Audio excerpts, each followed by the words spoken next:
The Man Called Ramana. It was the most majestic film I have ever seen, the most awe-inspiring, and yet without incident.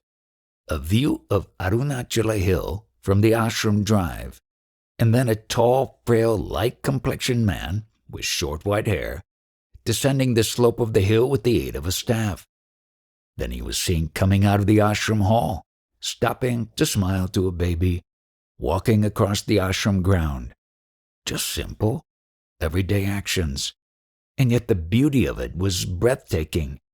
The simplicity was so natural, the smile so spontaneous, the majesty so inherent. His complexion was pale, almost golden. His white hair and beard always short, as the ashram authorities gave him a shave every full moon day in the matter of the sannyasins.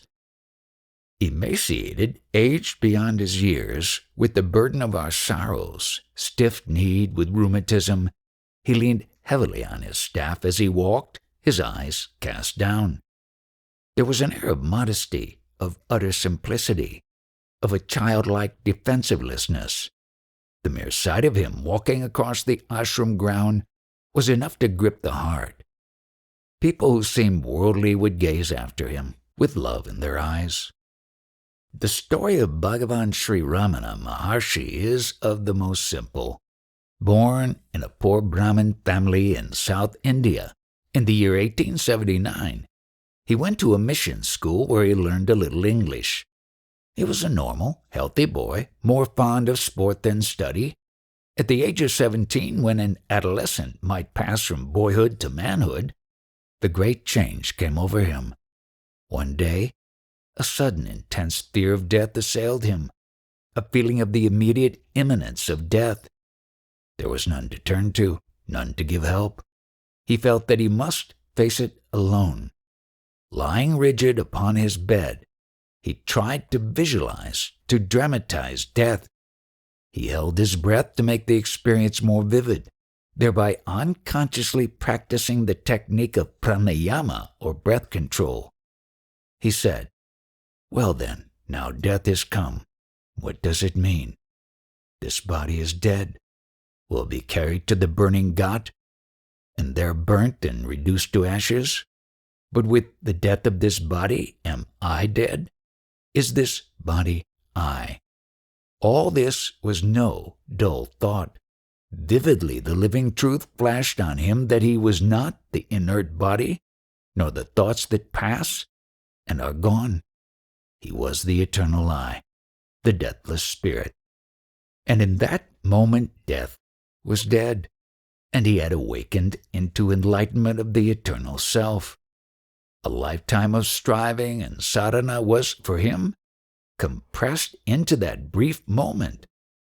Theory he learnt later and recognized it, just as a woman who had borne a child might read afterwards about childbirth. His whole manner of living was changed. He lost all interest in worldly things and would fall constantly into immersion in the bliss of the self. His elder brother, who under his uncle was in charge of the family, the father being dead, resented the change and rebuked him one day for behaving like a sadhu while enjoying the benefits of family life. The young Ramana recognized the justice of the rebuke, secretly left home in 1896, and went to the sacred hill of Arunachala, where he remained for 54 years, until on April 4th, 1950, he parted from the body he had worn. For some time after his arrival at Arunachala, he remained immersed in the effulgence of bliss, barely conscious of his body, not needing it, not speaking or moving, and scarcely eating, so that to onlookers it appeared to be the most intense tapas.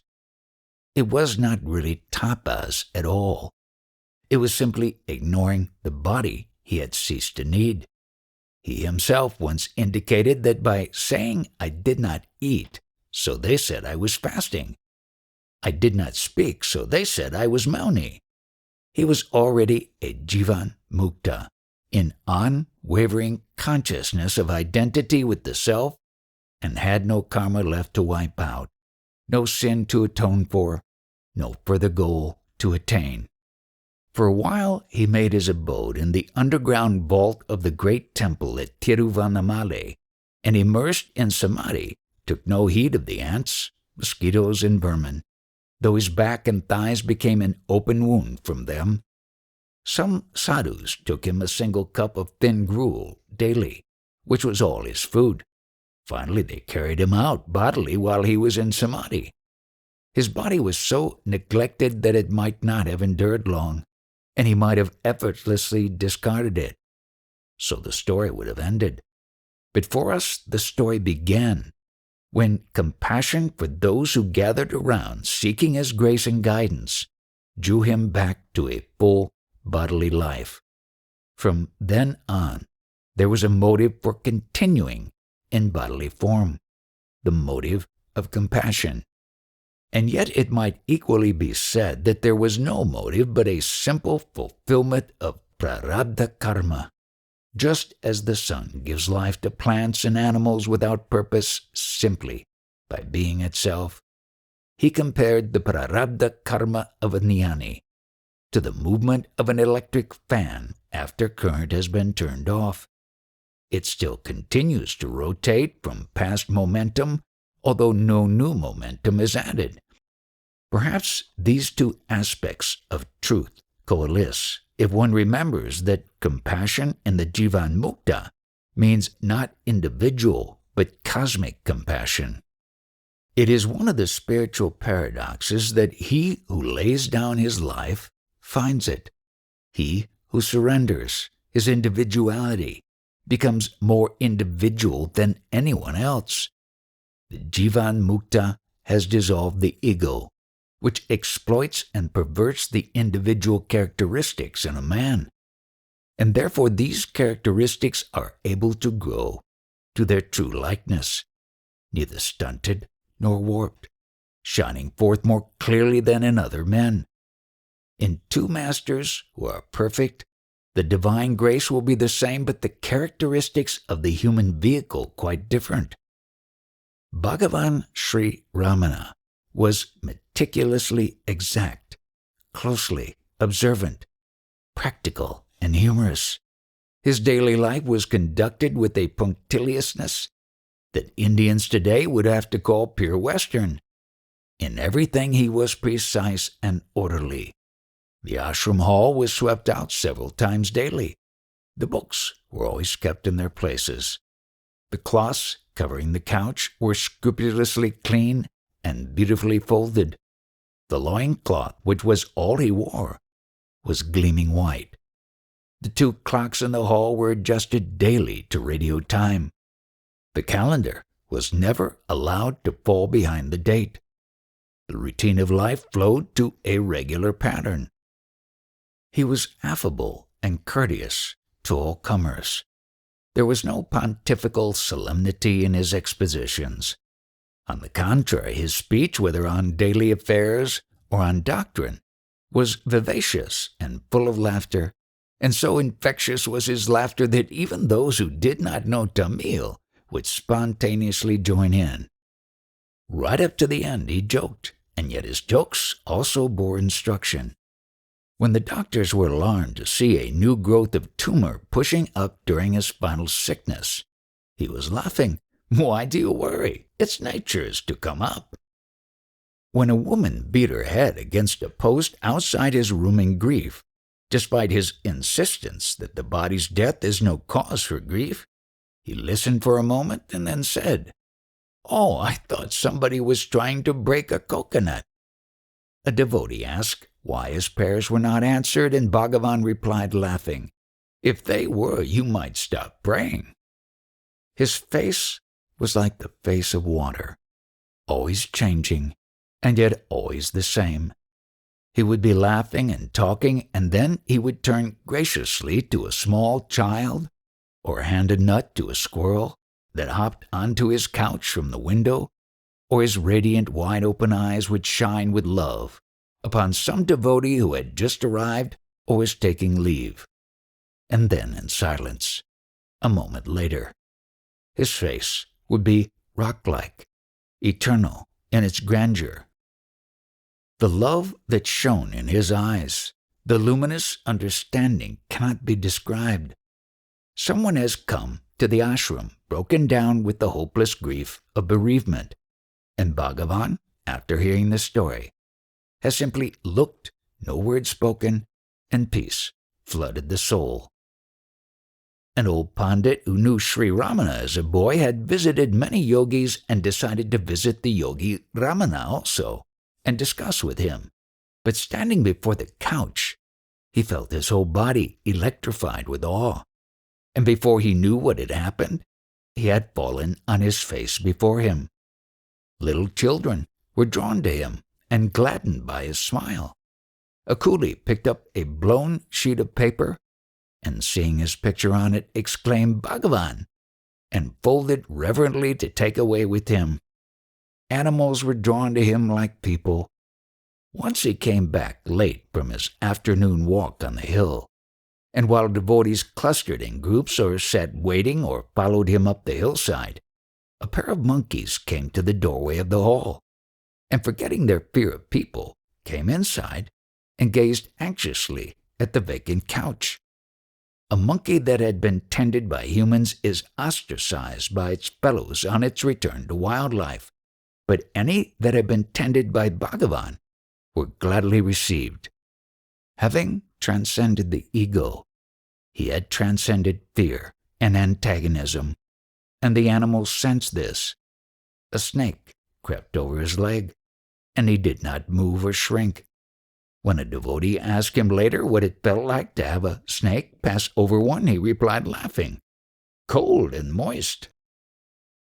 During the last years, the pattern of his daily life was as follows. At 5 o'clock in the morning, the hall in which he had been sleeping on the couch was opened, and devotees came in and sat in meditation while the Vedas was chanted. At 6, he went to the bathroom, and at 7 there was breakfast in the ashram dining hall.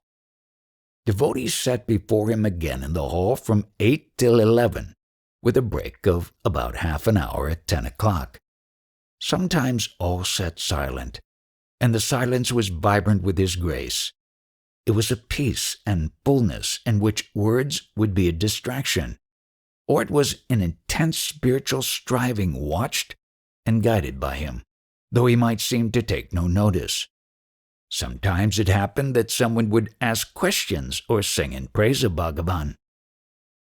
The mail arrived between 9 and 10, and Bhagavan would read letters and look at newspapers, yet without breaking the current of silence in the hearts of those whom he was guiding. He did not answer letters himself, but handed them over to the ashram office, and the replies were submitted to him for approval the same afternoon. Lunch was at 11, and during the last years Bhagavan consented to rest his frail body for a while after lunch, so the hall was closed to devotees. Their loss was the squirrel's gain, for the whole floor was strewn with nuts. Devotees came to the hall again from 3 to nearly 5, when Bhagavan used to walk on the hill for about half an hour. But during the last 2 years or so he was too infirm. His knees were swollen with rheumatism, and he could only walk very slowly across the ashram grounds. Before 5:30 the chanting of the Vedas began again. At 6:30 the women left the ashram, and an hour later the men.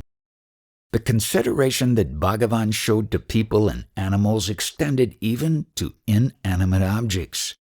Every action had to be performed worthily, and nothing was to be wasted. I have seen the meticulous care with which a book was bound or a cutting pasted, and have heard an attendant reproved for wanting to cut into a new sheet of paper for the purpose when one already started could be made to do. Our exploitation of nature is ruthless today. It is more a rape than a harvesting, and it was a chastening sight to see the divine man so careful in the use of things. Food especially was never wasted.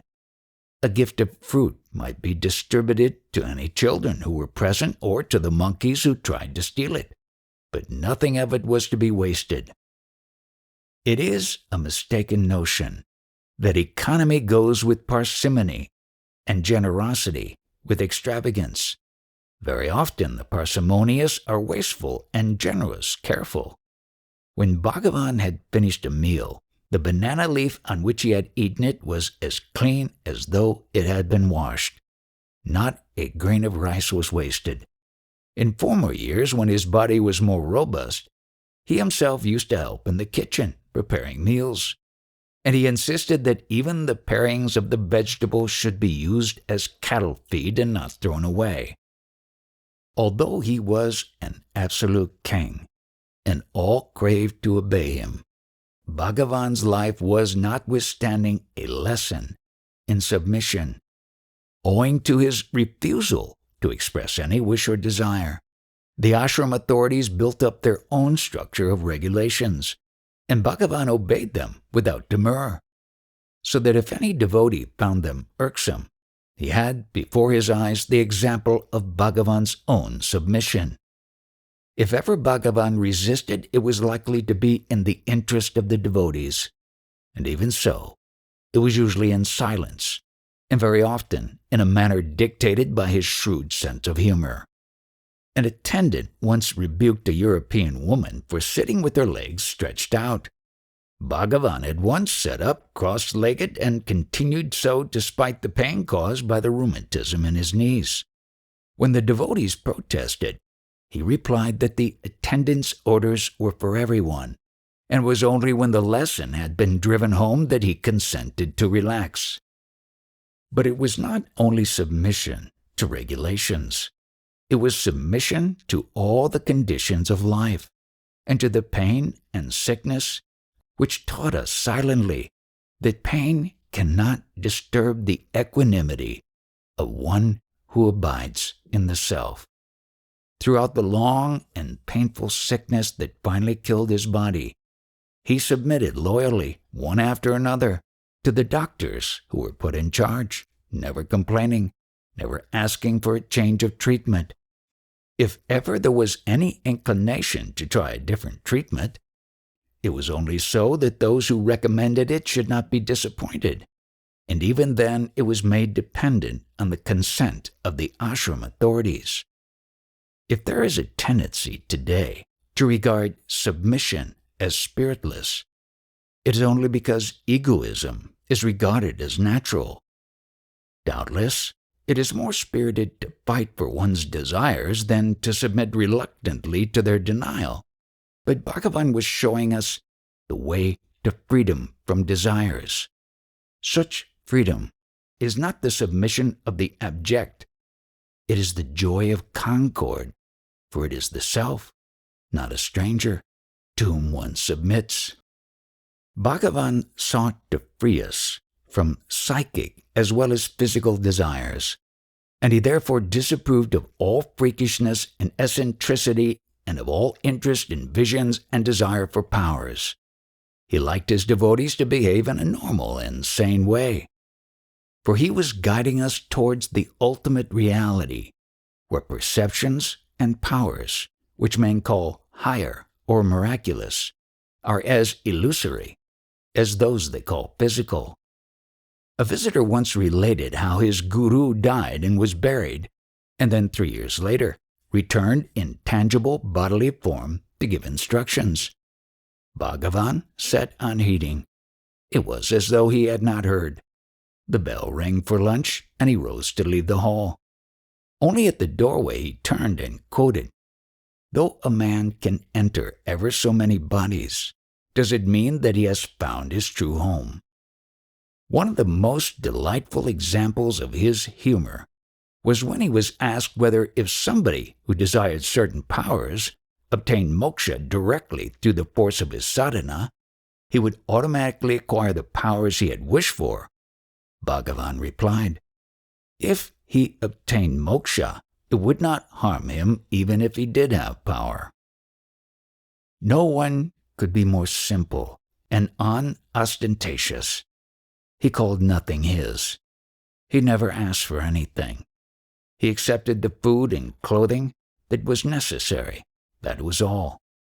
The only outer gifts that one could make were fruit and flowers. and gifts were taken to the dining hall and shared among all equally. Bhagavan refused to have any special consideration shown to him. If those who were sitting in the hall made to rise when he entered, he motioned to them almost impatiently to remain seated. I have seen him refuse to have an electric fan switched on because the devotees would not benefit equally. Afterwards, ceiling fans were installed, and all benefited alike. An attendant was placing a quarter mango on each person's leaf and slipped a half mango onto that of Bhagavan, and he angrily put it back and took a small piece. One can say angrily because he could show anger at misdemeanors on the part of attendants. They were small outer lapses that called for small utter disapproval. But with regard to the failures and shortcomings of the devotees, his patience was inexhaustible. He never asked any to come or told any to go. He never pressed any to stay, and yet he watched over each one with the loving solicitude of a mother for her only child. Not that the solicitude was always outwardly manifested, however, for there were cases often enough when it might flatter the vanity of the devotee or arouse the jealousy of others, both of which Bhagavan was shrewdly careful to avoid. Indeed, this care added to the sense of secrecy in his guidance. There was never any question among the devotees what mood he was in, for he had no moods. How could he, when he never for a moment mistook the form for the reality? No moods of abstraction were needed because, while fully human, he was also fully in samadhi, fully divine, alike when talking and when sitting silent. He merely responded according to the need of those who approached him, and therefore each one felt that he enjoyed his especial grace. It was only the more observant who perceived that every devotee enjoyed his especial grace, being established immutably in the reality beyond all forms. He saw forms and events not with the inherent and graded importance that they seem to bear for us, but sympathetically, with the importance that we gave them. And since each one thought his own problems important, each was delighted to find Bhagavan appreciating their importance. Pundits were sitting in the hall with Sanskrit text which now and again they took up to Bhagavan to elucidate some point.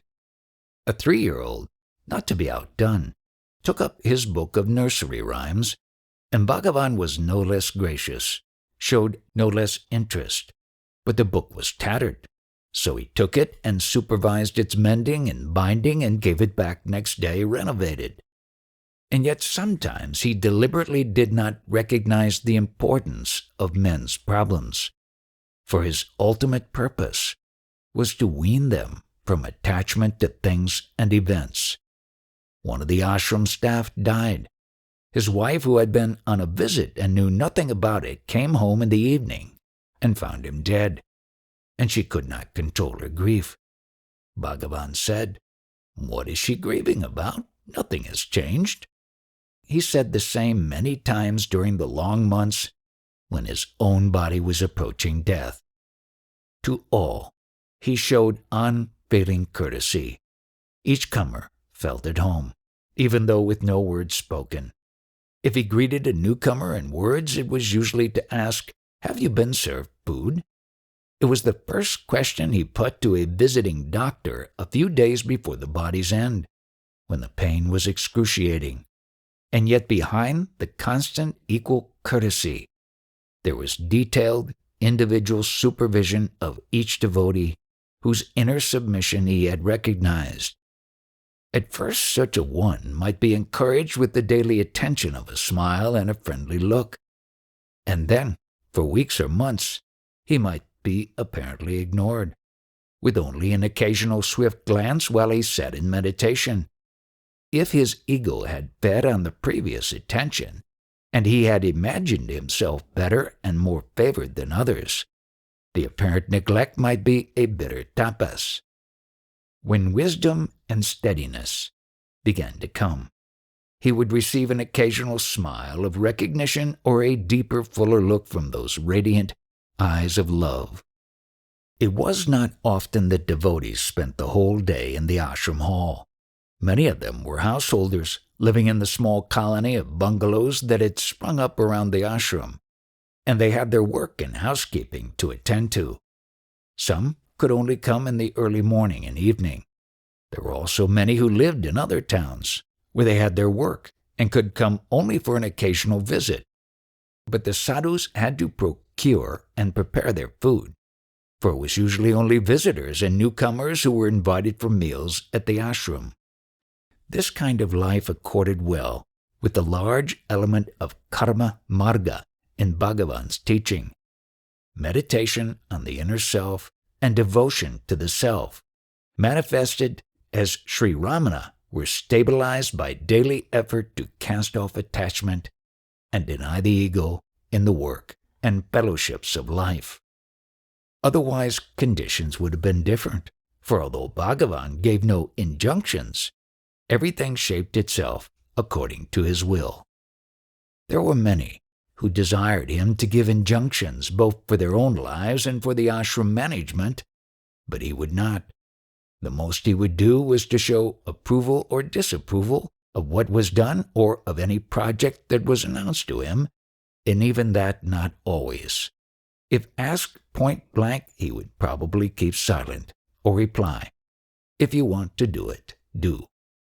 And yet his solicitous supervision did in fact cover the actions also of those who had submitted to him, and his approval or disapproval was usually clear enough without being so explicit that stray comers who had not put themselves in his hands should demand that they also be given instructions. A devotee announced his plan to leave Tiruvannamalai and take up a job with a regular salary.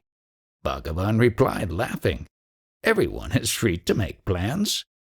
The plan did not come off. An attendant admired one of the political leaders of India and wished to go to Madras to see him when he paid a visit there.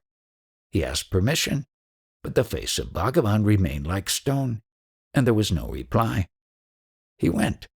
He rushed from meeting to meeting, each time just missing the leader or failing to gain admission. He came back without seeing him, and Bhagavan teased him good-humoredly.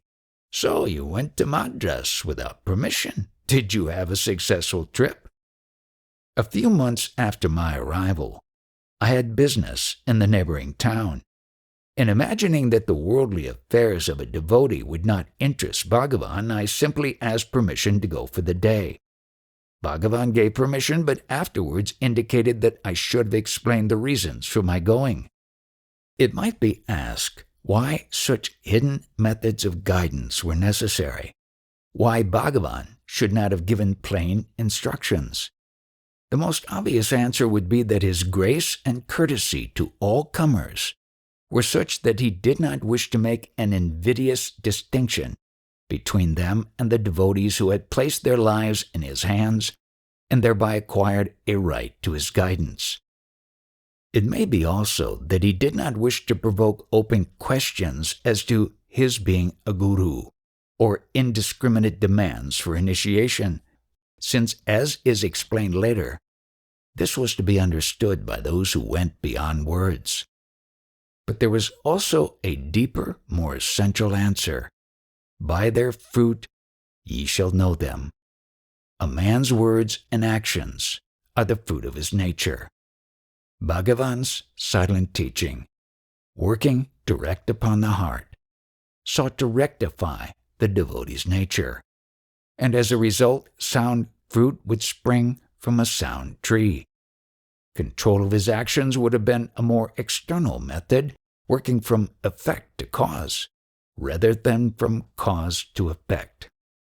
It was best for the devotee to seek the true answer to a problem or way out of a situation in his heart, like a schoolboy doing a sum and bringing the answer up to his teacher. And then there would be a smile of approval and encouragement if the sum had been rightly solved, and if not, it had to be worked out afresh. To have told the answer would have helped the schoolboy much less in his work.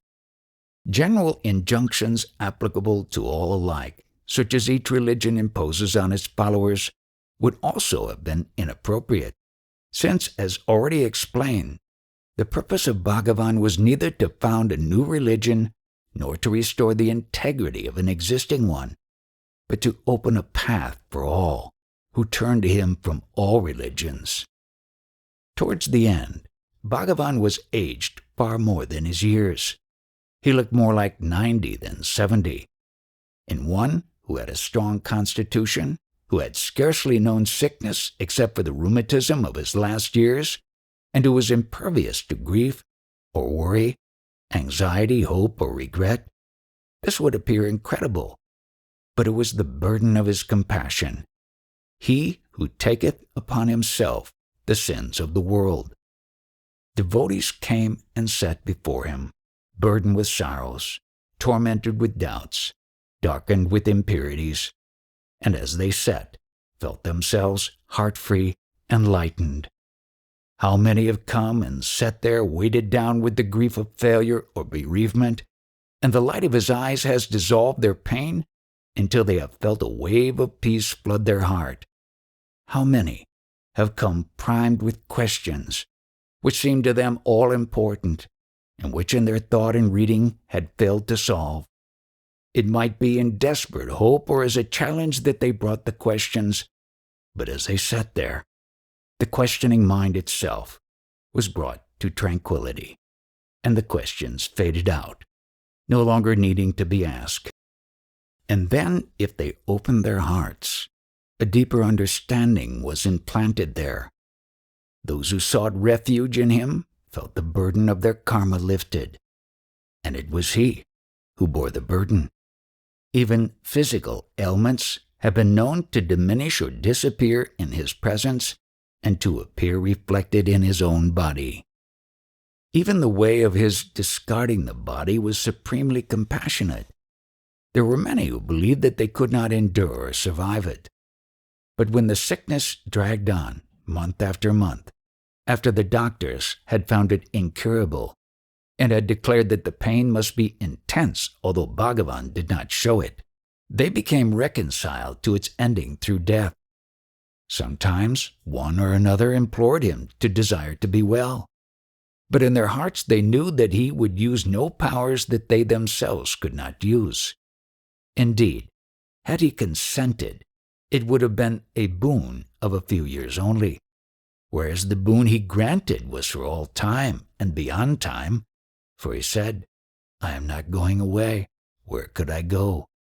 Where indeed, for he is Bhagavan. For years this body had been tortured by rheumatism.